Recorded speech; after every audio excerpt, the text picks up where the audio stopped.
building and to walk, and that's the first thing she sees. So she just backed out. Hey! Yan ano wala whatever. So they brought her to my house.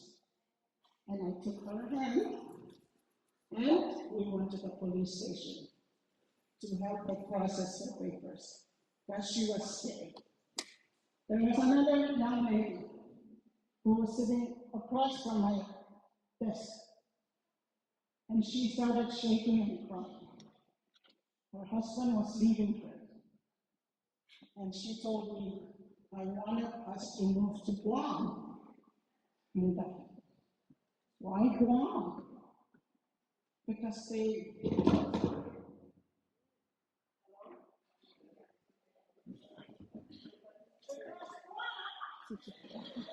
Guam is very serious about dealing with domestic violence.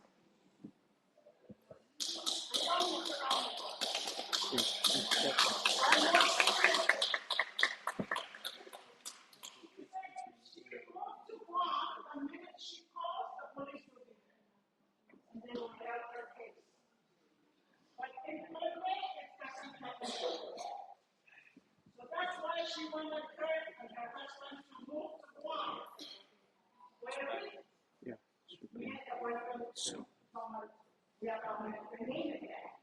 She can get the help she needs. And it just breaks your heart when she's sitting there crying. She wanted her husband was beating her. To the point where she would take his gun, throw it in the ocean. 2 days later, he has a new gun. So these are the things that we have to look at the police, we have to look at the whole. They know that what we discuss here will not get to the cheaper. We are not the new one. Because people are always scared to discuss what's the question about domestic violence? Shame. We shame who? We shame the woman, not the man. And we blame the woman. Victim blaming. So we need to also start thinking, not the police, not the hospital, but safe space.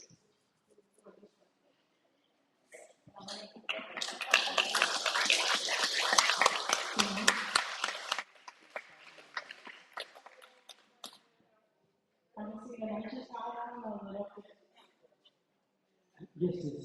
Okay, thank you much. I want to just add on to what Chuuk and my friend Beyond shared, because I think the family protection has to be placed. It's only about 10% of the equation. That is representing what the government can do. But the beauty of this platform in coordination to the query is how do we share the chance to do away the stigma and stereotypes that are very much attached to us through our culture in accessing these issues and figuring out a strategy forward. So as shared by Judge, that's a little bit of it that the Carmen can offer. Right now, Vishal and Bombay are struggling. I have a friend from Chuuk that told me in Vishal that, hey G, I'm watching you. When you get your plan implemented and working, I will run and run and run after the Chuuk field. So it's a lot of pressure, and Bombay is working very hard to try and inspire the other sister states in the direction to go. Now it's a very huge challenge. We have done a series of consultations. We have issues with the law as it is. The definition of discipline in itself is not defined. There's so many issues with the Bombay State TV Act. 2017, now we're in 2025. The plan is to try and launch it in the 16 days of activism in November. My presentation tomorrow because I will seek the support of our development partners to support that work. What I wanted to elaborate, I don't want to leave for us to leave the room today thinking that that's the solution. The solution is this platform, the KIEKI. The reason why the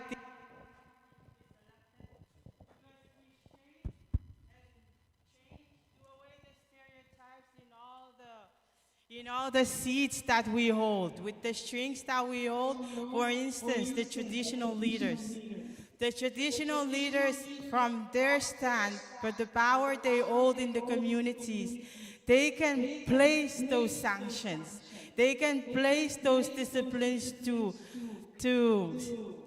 really discourage and ban domestic violence or GBV.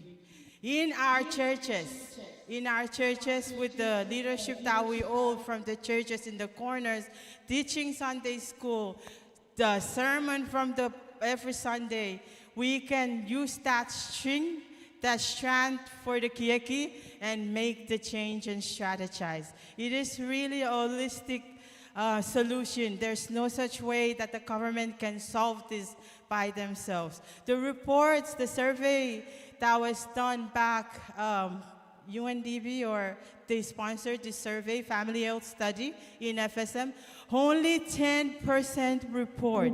The reason is because we don't have a fully working system.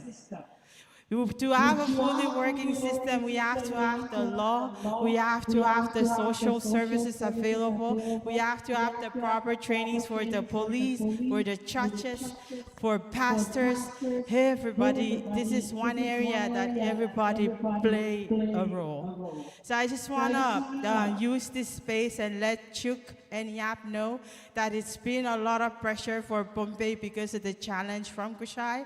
I forgot the lady's name, but she said, AG, I'm watching you. If you get the Bombay law implemented and I see that it works, I will go sleep outside the Chuuk legislature for them to pass the law. I just want to reinstate that we're in this together. Whatever role you play as a leader in your home, we raise these children. We raise the boys, we raise them properly and send them out. They're not going to go cause violence.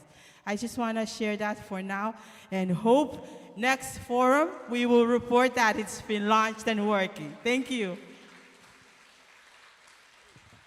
Thank you, AG. We look forward to a detailed presentation tomorrow.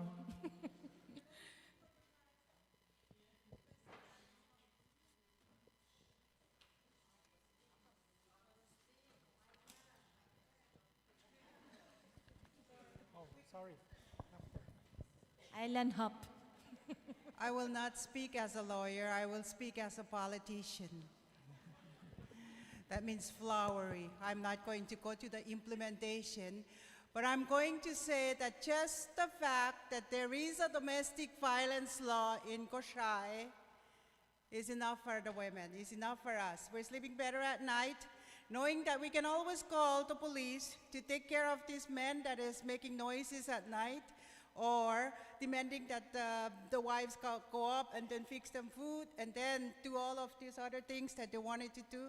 But let me tell you what, just the fact that there is a law, there is an existence of a law, that's good for us. And ironically, it did not break the family apart. In fact, I believe that it strengthened the family. Because what we were looking for at the very beginning when we were doing lobbying for the passage of the domestic violence law in Koshai is for domestic peace. That's all we need. We want peace in the home. We want peace in the family. So the sisters, knowing this law, the brother cannot touch that sister. So as soon as they raise their hands, the brother, the sister run and grab the telephone and ready to call. So they learn to respect and we have to thank all these women because they have the willpower to make sure there is a law so that the women of Koshai are sleeping better at night and have that peace. And we would do the same thing. We hope for the same thing to happen to Chuuk and also Yap. They need to sleep better at night with us too. Yap man, Chuuk man, are you listening? Thank you. And where is the Bombay man?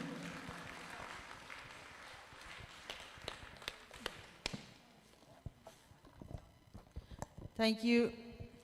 I just want to share that, not to share, but to remind everyone, domestic violence is one of the top causes of poverty.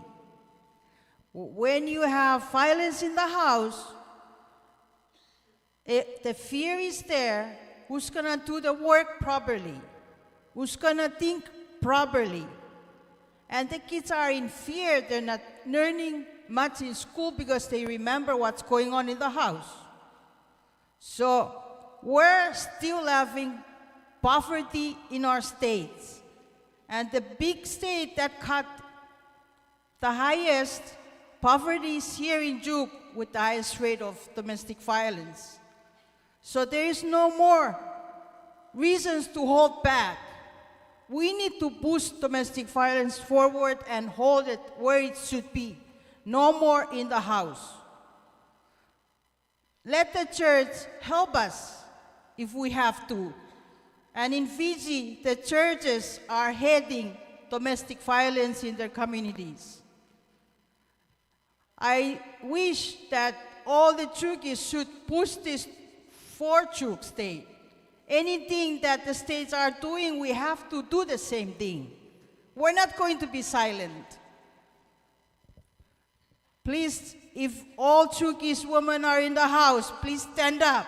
Let's work on this for this year. Let's all stand up, Chuukis women.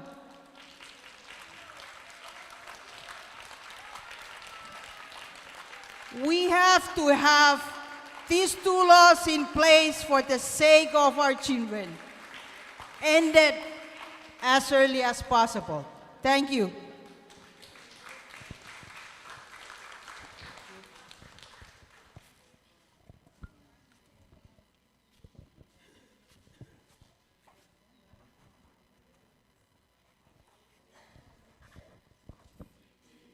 Thank you, panelists, for the great discussion. It is really important, as some of us see respect as a barrier, while some of us think that respect is the solution for women empowerment. So now move on to the next question, diaspora engagement and youth contribution. The Women Beyond the Reef report highlights that many young women aspire to opportunities abroad, yet their voices, skills, and leadership are needed to strengthen FSM's future. The challenge is how to better connect by diaspora communities and create incentives for young women to see pathways for return and contribute at home. What policies and initiatives could help FSM engage women in the diaspora and encourage young women to return, invest, and contribute to national development? Increase salary so they can come back? Open for discussion.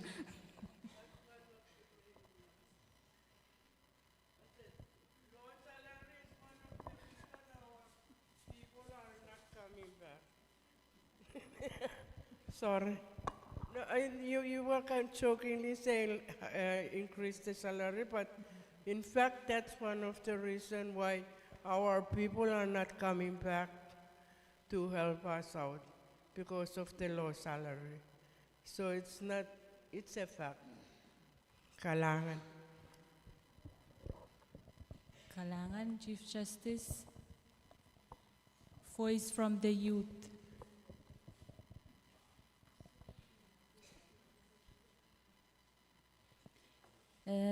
John?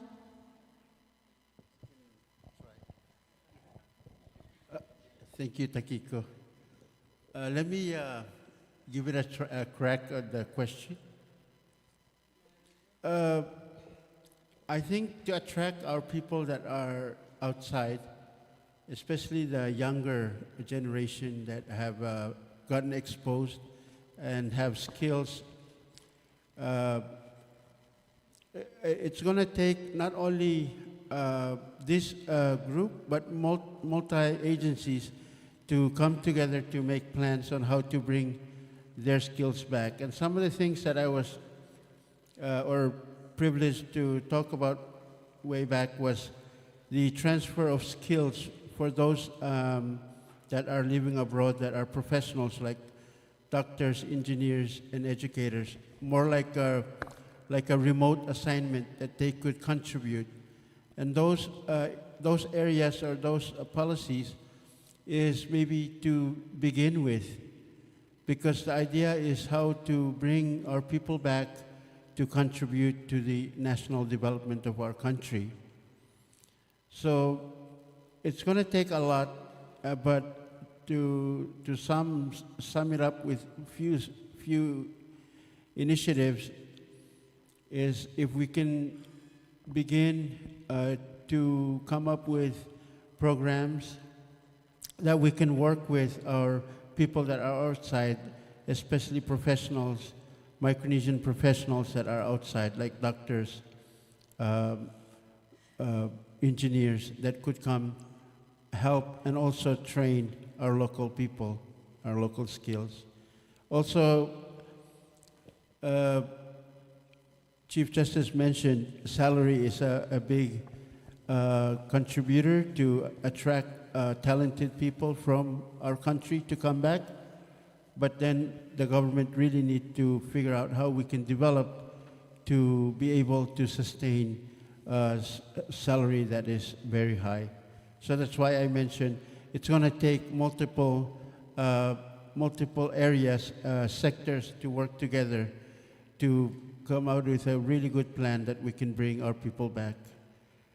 Before I turn over the mic, one of the things I was thinking about when I was looking at this question is for young people that maybe when they finish school or they have some experiences and they want to come back, that if we can give them a chance to come back and have a housing and land access schemes where we can help them develop so that they can establish themselves at a very young age.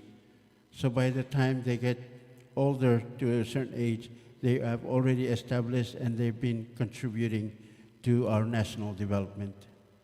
So that's my 1 cent. And anybody else? Can you repeat the question, Agustin, please? Wait, Takiko will limitate my first. Can you?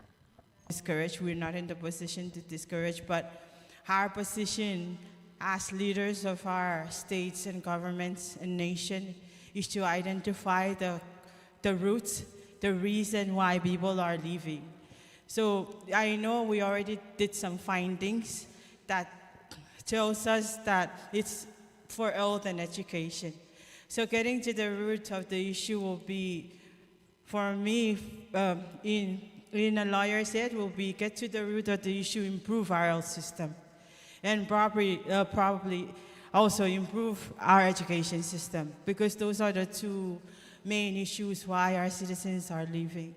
So I think although it's might be easier said than done, but the latest finding I read is about health and education. So nobody wants to leave their home. They want to be here, but they have to leave. Thank you. That's what I just want to add.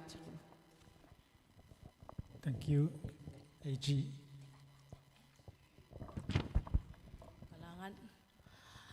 Alangan, I just want to add a few things to what has been said. I don't think the core cause of people not wanting to come back is the salaries and the jobs. A lot of people leave home because they're seeking better education, better health care. Most people go off for health care and they don't come back because they need the services to stay in the United States or in other places. And once they've built a life, they realize they have are actually sending money back home, and it's adding to the growth of the lives of those people in the communities.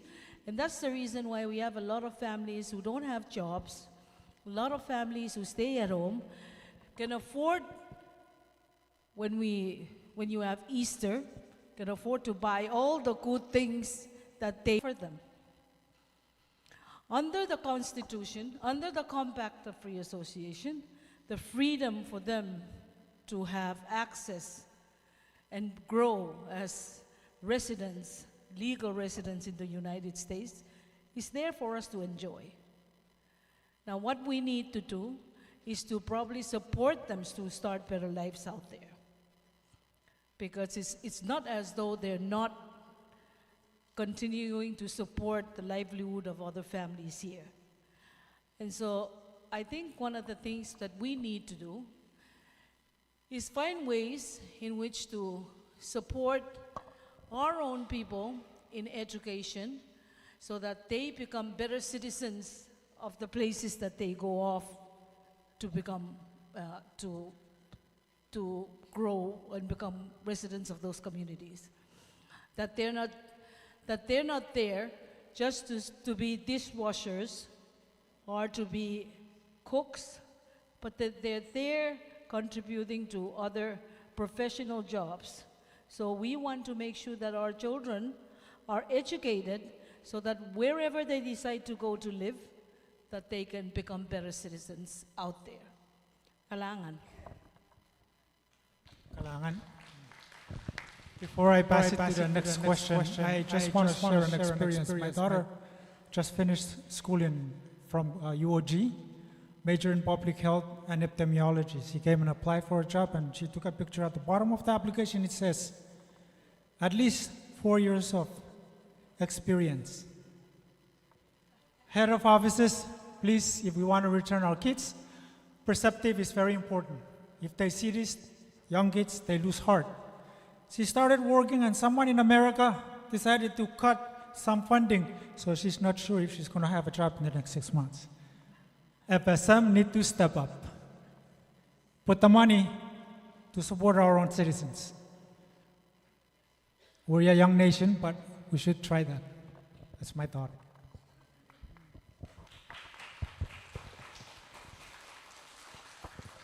Thank you. Let me just join on behalf of all the youths. I believe I'm still within the age of FSM youth based on the policy. No, I just want to share that it's not only about salary, as they mentioned. I'm one of the few that I never left. Went to school, came back after my master's, and after 2 years of looking for a job, nobody wants to hire me because I'm young, right? And I'm a young woman. Young Pohnpeian woman. So in this kind of platform, I think it's really important to put in those recommendations that it's important to value, recognize young people, especially young women. We tend to overlook these skills, these talents, this knowledge and experience, and we want to hire someone from outside. I can do the job better, but I'm too brown or I'm a Pohnpeian. Right? So taking that ownership that we can do it ourselves, right?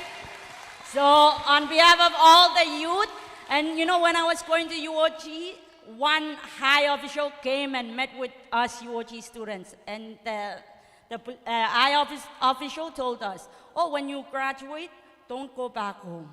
Just find a job in Guam. So that it really starts from the top. In the scholarship, in the FSM scholarship, there's a recommendation on the scholarship. You need to graduate, go back home, and work for how many years? But it's never enforced. So even though like in the applications it says you need experience and degree, I returned with my master's in 2017 with experience because I was working in Guam already. And my master's, it didn't matter. I spent 2 years, and I finally got a job. Right now, I guess everything happens for a reason, so this last message is for the young people. Never give up. Even though these things will be thrown at you, you know, that, as they say, if a lemon is thrown at you, make a lemonade. Instead of running away, you stay and fight, because you're not alone. We've been there, and I'm still fighting because I'm making the way for the younger generation.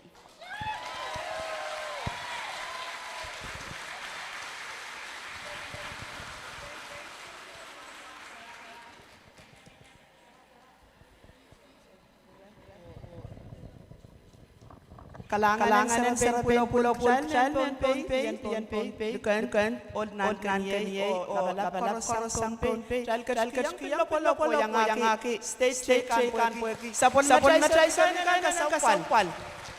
Talking by experience, it can touch health. Pueki health dan workforce is very short in any place. Chay ban oraman la Chamanla COVID-19. Kapuretong Federated States of Micronesia. Federated States, bring back to our level, this nation. We are small, but we can do something better, just like them in the United States. We were the last country that contracted with COVID-19, how come you cannot answer? So speaking on workforce for this nation, all of us have shortage of manpower. Say yes or no. How many college of Federated States of Micronesia we have? College of Micronesia, only one, COM, FSM. They have courses that can challenge or give us training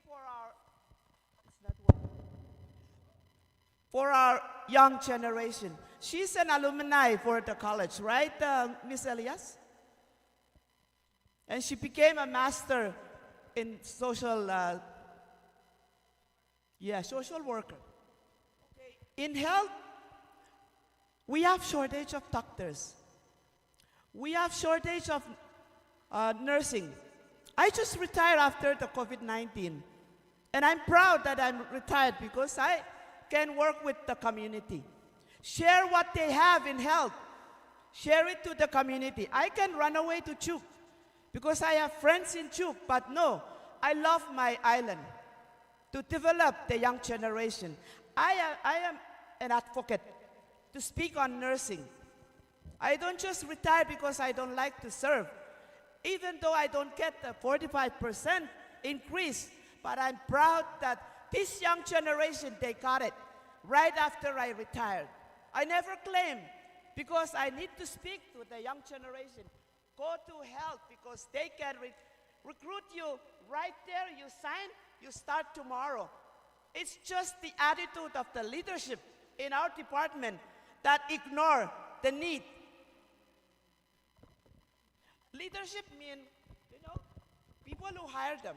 I'm not criticizing. Productive criticism is what we need to develop, encourage. Lawyers, thank you for helping out. So we need to look at ourselves, take home this assignment, and apply to our setting, recruit the young ones into the setting, and then we can stay 1 year to mentor them, and then leave the department. We cannot leave because we have respect to our culture. We need to teach the young ones, even though they are good in the technology, but we need to teach them respect. Thank you. Kailangan.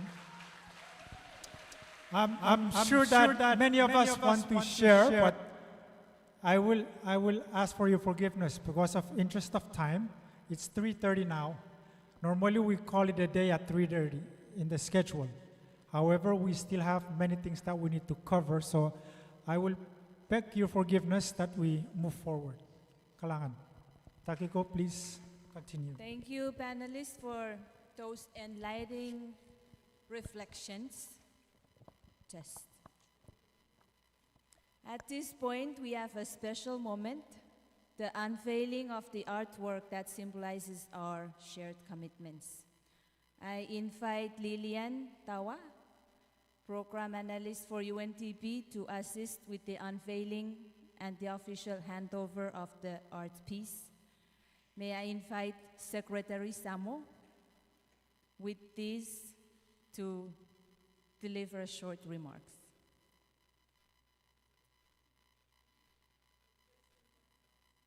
Panelists, you may. Thank you.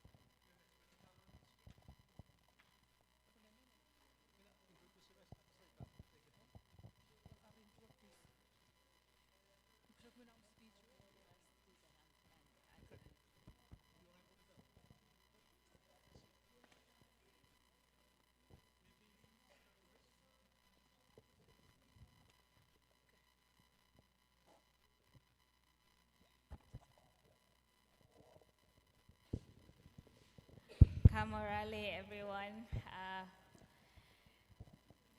It's an honor to be here with you again.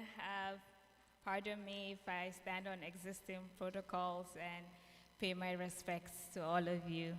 Thank you.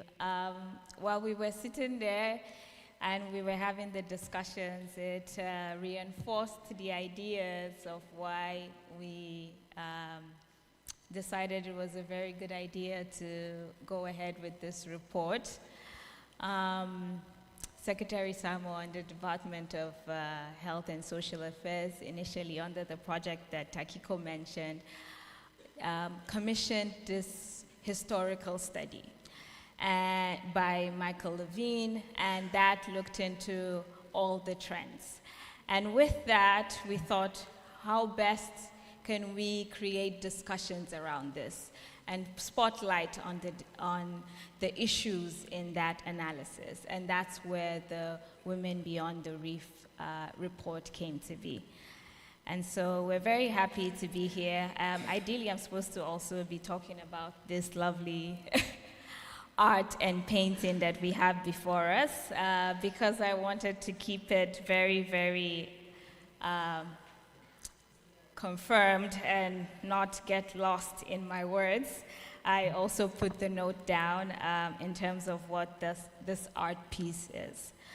So if we first unveil it, I guess, so that you'll get an idea of what it's about. Yes. I think just... Okay, so... yeah. So this art piece was developed by Mele Nabodo. She's a Fijian. It was based on her reading the report, and it was an interpretation of what the report is. And in her interpretation, I will try to be specific. It was emphasizing the FSM women and the idea of going beyond the reef, which has been going on for centuries now. So this is the FSM woman, and she's holding two globes. The two globes represent her rootedness in the culture and the opportunities that are ahead. The orange part is the opportunities and achievements she's been able to achieve as she goes beyond the reef. And then the blue part in the blue globe is her rootedness in her culture and rootedness in the islands. And because of this is part of the critical nature and the importance of how she is able to go beyond and still come back. And part of what Mele also mentioned, if you'd allow me to read verbatim behind her idea, is that through this FSM she said, though FSM is made up of small islands, its women carry big hearts, returning with strength and knowledge to uplift their communities. And I think this is a very beautiful interpretation of what it is, and we're very happy as UNDP to be able to be here today and officially hand over the painting. to the Department of Health as a symbol of the recognition of the gift and the resilience and the empowerment and all that the FSN women with big hearts have to offer.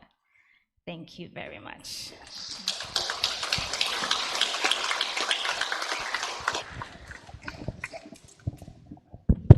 Thank you, Lillian.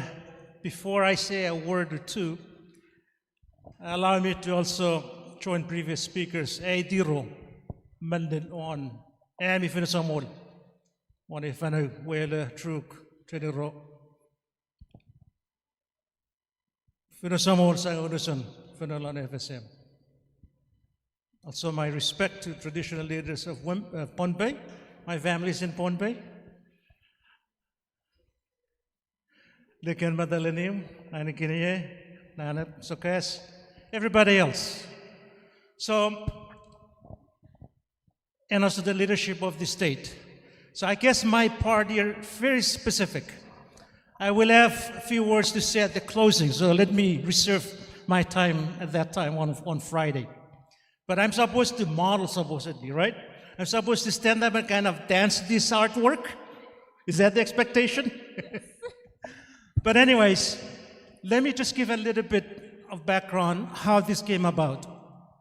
This is really to showcase your stories so that it's published globally in a format that is scientifically acceptable anywhere in the UN system, publication system.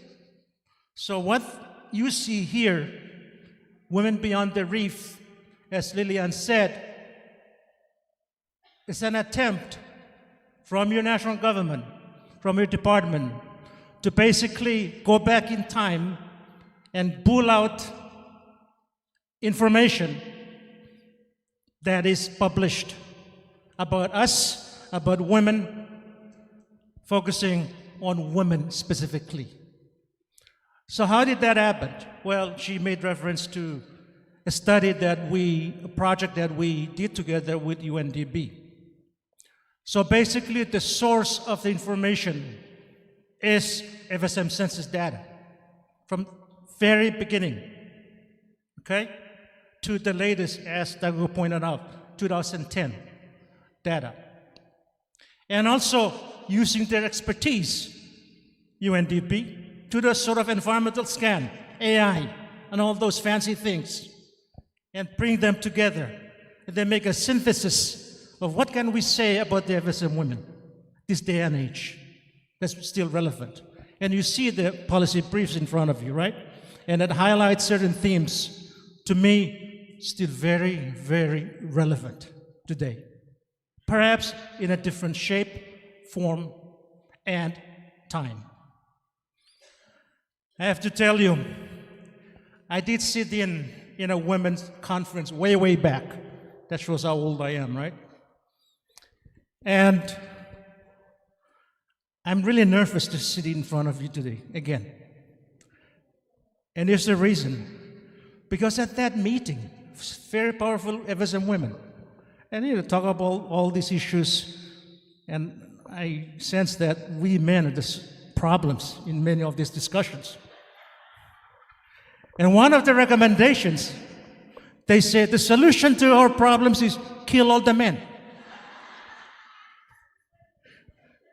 So I'm really nervous. Please, hold on, don't do that to me. But all those issues, stories, they resonate, okay? I am not denying any one of them. In fact, I do apologize on our behalf, okay? And I also think there's still, don't lose hope, there's still a good few men out there. Huh? Come on. Right? We may be minority in this room, but I bet you there's still some good few, very good few of us out there. So please give us a chance. Okay? Give us a chance. But all those stories, well taken. Now, jokes aside, let me move forward. So, the intent of this publication, Women Beyond the Reef, is simply to highlight your stories based on some kind of internationally published standards. So you see it in front of you. I'm supposed to read the script, otherwise they will shoot me. So allow me to read the script that's prepared for me.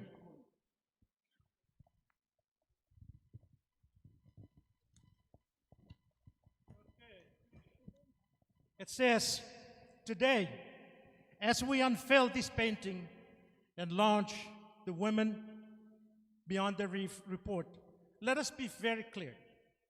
This is not just a journey, it is a call. The painting before us captures the journey of Micronesian women, your story, who for generations beyond the reef, seeking education, employment, dignity, and hope. The report that accompanies it tells the stories in detail. It documents both the progress and pain, the opportunities and the obstacles that shape your life, women's life in the FSM today. And together, the art and the report give us something powerful. They hold up a mirror to our society and challenge us to do better. The Women Beyond the Reef report is more than just analysis. It is evidence. It shows us that Micronesian women are now achieving higher standards, higher levels of education than men, as 52% of college students were female in 2010. It shows us that women are taking up roles in the workforce and even stepping into leadership positions, roles once closed to them. These are victories we must celebrate. But it also tells us the hard truth. 1 in 3 women in the FSM has experienced violence at the hands of an intimate partner. Too many of our most talented women leave our islands to find opportunity abroad, draining our communities of their strength. This report is not meant to sit on a shelf. It must be used as a guide for policy, as a resource for educators, as a reference for leaders, and as a tool for communities. I must encourage everyone here, government, civil society, and partners, to take it seriously. Read it, share it as widely as you can. You can even take pictures, scan. There's a code on it. On receiving this artwork, on behalf of the Department of Health and Social Affairs, I am honored to receive this work, this artwork. I accept it as a symbol of the report and as a reminder of our shared vision. It will stand as a visible reminder to all of us, not just to admire, but to act. Because what is written in the report, what is painted on canvas, must also be lived in our homes, our schools, our workplaces, and our nation. So closing, okay. We can be proud of what has happened, what has been achieved, but we cannot ignore what remains undone. As Secretary of Health and Social Affairs, I will not be satisfied until women of this nation are safe from violence, until they no longer feel forced to leave their homeland to succeed, until gender equality is not just a policy, but a lived reality. So I leave you with this challenge.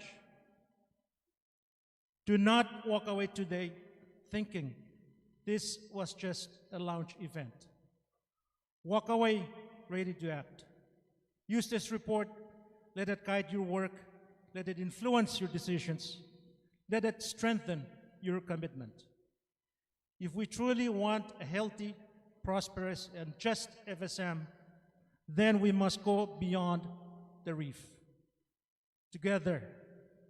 And when we do, history will remember us as the generation that chose courage, justice, and equality. Thank you. I think that's my part. Supposed to read this. Thank you. Mr. Shapur, you may. Once again, thank you all for your participation and engagement. Your efforts are vital to advancing our shared goals. We look forward to a continued collaboration. Have a wonderful day. And back Thank to you. Agustin. Takiko, if I may ask those good-looking young guys to take this down before it falls and break, please. And I also would like to share that there are still some really good men out there. Don't kill them. I can do laundry. I wash dishes. So the next item on our agenda is the breakout session. But I noticed that the time is almost 4.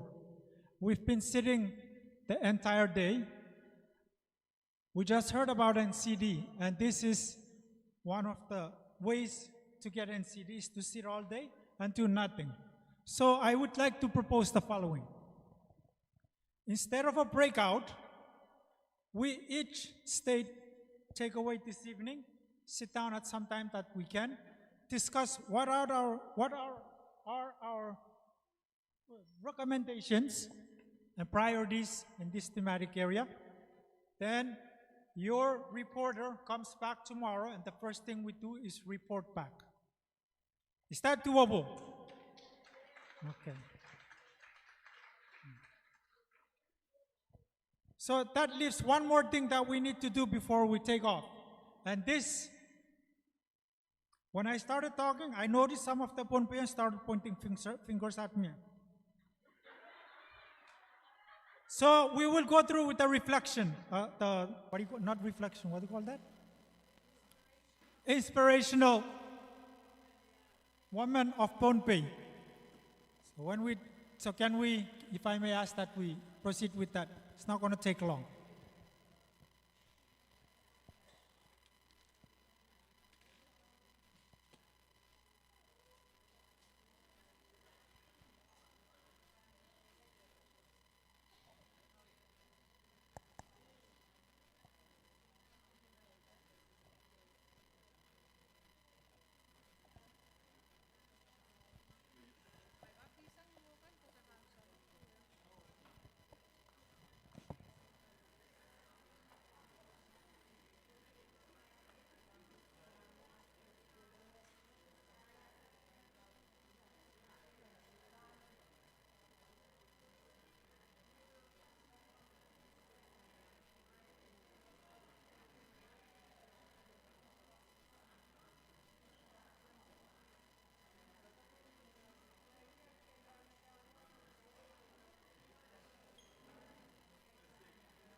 Just, testing. So, Joel, Mike, can't hear my.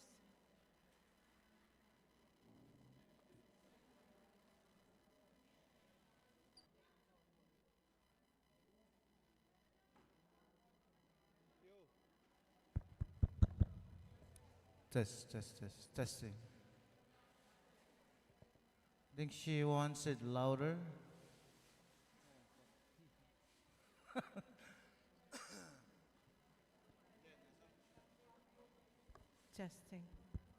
Testing. I think this is good enough.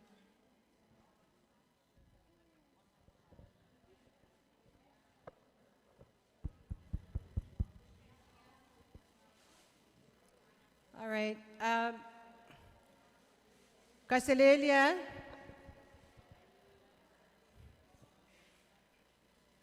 So before we begin on our next program for this evening, you'll see it says Pohnpei Inspirational Women. Yesterday we started with the YAP Inspirational Women. First, on behalf of the Pohnpei delegation, on behalf of our Likanan Kenyay, we bring you greetings to the state of Chuuk. And congratulations and happy Chuuk Constitution Day. My respect to the owners, the traditional leaders, and the owners of the land on which we stand, the honorable mayors of Chuuk. My respect to Her Excellency Likent, Metalenium, Nankanyay, Metalenium. Also, Her Excellency Fida Fritz Irons, His Excellency President Simina, and First Lady Simina in absentia, Honorable Vice President Aaron Polik, the Governor and Mrs. Naroon, Lieutenant Governor and Mrs. William, the Cabinets and the Executive Branch, President Kony, members of the Honorable Members of the House of Representatives of Chuuk, Speaker Mersai, and the Honorable Members of the Senate, Chief Justice Robert, and the Honorable Justices and staff of the Chuuk State Court, mayors, members of the local government, Secretary Samo, of course, thank you. We have the members of the Diplomatic Corps. Ambassador Grant was here with us, Ambassador Johnson. The Embassy of the People's Republic of China, also recognition due to Japan Embassy representative, our UN partners, intergovernmental organization, distinguished presenters, of course, our women organizations, Goshai Women Association, Chuuk Women Association, YAP Women Organization, and I will be remiss if I don't recognize our very own, the Pohnpei women who are here with you today. The faith-based organizations, we recognize youth, civil society, the persons with disability. Those of us joining in virtually, ladies and gentlemen, and thank you again for extending the invitation to the Pohnpei Women Council. We are very honored to be here, very privileged to be here today. Us, our Congresswomen, thank you for being here. Us, our Congresswomen, thank you for being here. Those Congressman Alfonso Apello, Congressman Yosdin Sigra, and of course Senator Perpetua Conman, who are here with our Koshai State Senator. So thank you again for accepting us. We've been very well treated here. Welcome, we felt welcome since day one. Today, in the program, we have Inspirational Women of Pohnpei. Just for the record, Pohnpei has started this recognizing our inspirational women from 4 years ago. And we're very happy to see that now the FSM, during FSM Women Conference, that we're adopting that. Most of our traditional women in the past were featured in a book that was published by Micronesian Production. Some of them, I believe this was the Canada Fund. And there's also a video that is being featured on YouTube that also displays some of our inspirational women. Recognizing, we were told only 5. And like the member representative said yesterday, all of us are inspirational women. So congratulations to all of us. But because of, to respect and to honor the FSM Women's Conference, we have selected 5 categories. Again, it's very difficult, but we have to really select the 5 categories in which our international women, or inspirational women were selected. First, in Pohnpei, first and foremost, it is our traditional women. Can someone switch the, thank you. So, representing the inspirational